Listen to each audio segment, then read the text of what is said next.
Okay. Hello, my name is Cory Miller. I'm going to be talking about banning pit bulls today and how I don't think it is right. So for a quote that I chose to start off my speech was from Sarah K. Enos in the Time.com article, which stated that getting a dog is not like purchasing a piece of furniture that you will show off to friends at dinner parties. It is bringing a new member into your family and requires daily commitment for a successful relationship. The reasons why I chose the topic were because I've had a bunch of friends that have owned pit bulls that had to get rid of them because of the ban, which I didn't think was right at all.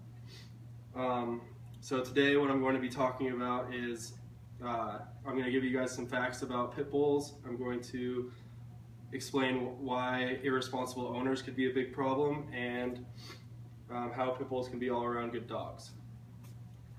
So some facts about the pit bulls are pit bulls do not have lockjaw.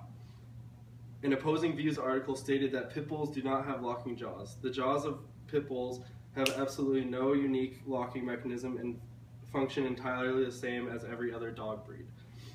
There was a study that included a pit bull, a Rottweiler, and a German Shepherd, and it turned out that the pit bull had the weakest jaw. The average domestic dog has a jaw that can force 320 psi of pressure. In the same study, the pit bull maxed out at only 235 psi, according to an opposing views article. And then also, pit bulls are not the most dangerous dogs.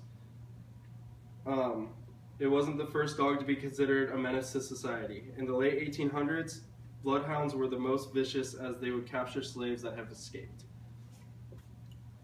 The majority of dog attacks reported in northeastern newspapers from 1864 to 1899 were bloodhounds, according to Cleary's colleague Karen DeLise. German Shepherds showed a rise in attacks after World War II because it was a breed association with Nazis, in an article called The Softer Side of Pit Bulls. And then also media can be a big problem to people's opinions. So news reports by dogbites.org, a dog bite victims organization, which found that pits were responsible for 52 of the 88 US deaths from dog attacks from 2006 to 2008, which was also from the Softer Side of Pit Bulls. In a 2012 American Veterinary Medical Association paper, it was said that pit bulls have never been identified as disproportionately dangerous. So I gave you some facts about the pit bulls. Now let's talk about some irresponsible owners. Owners can train their dogs to fight. Any dog, it doesn't matter. A big reason why people own pit bulls is because they are very, very tough looking dogs. So they buy them and train them to fight. The quality is not inherent, so just because they are trained to fight does not mean they are fighters. Opposing views stated that pit bulls can easily be trained to be loving and compassionate as well. Sarah K. Enos stated that even breeders who selected dogs for fighting would not tolerate dogs that showed any sign of aggression. They had to be able to pull their dog out of a fight without even getting bitten, and to trust the dog with the family at the end of the day.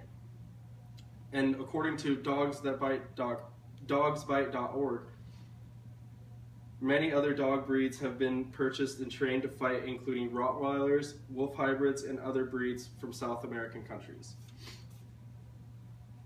Another problem could be that owners shelter their dogs too much. There are few predators that will create a dog problem, says Jane Hoffman, president of the Mayor's Alliance for New York City's Animals, a coalition of animal rescue groups and shelters. If the dogs are kept in a yard and isolated from any other type of dog or human, they could get uncomfortable and snap. This applies to any other type of dog, not just pit bulls. So we talked about how irresponsible owners can be a problem. Now we're going to talk about how they can be all-around good dogs. So pit bulls are working dogs. Way before people bred pit bulls to be fighters, pit bulls were bred to be workers and loving family companions. They need to be treated with compassion, says Sarah K. Enos. They are excellent athletes and are capable of doing many jobs, one of them being search and rescue and help find missing children.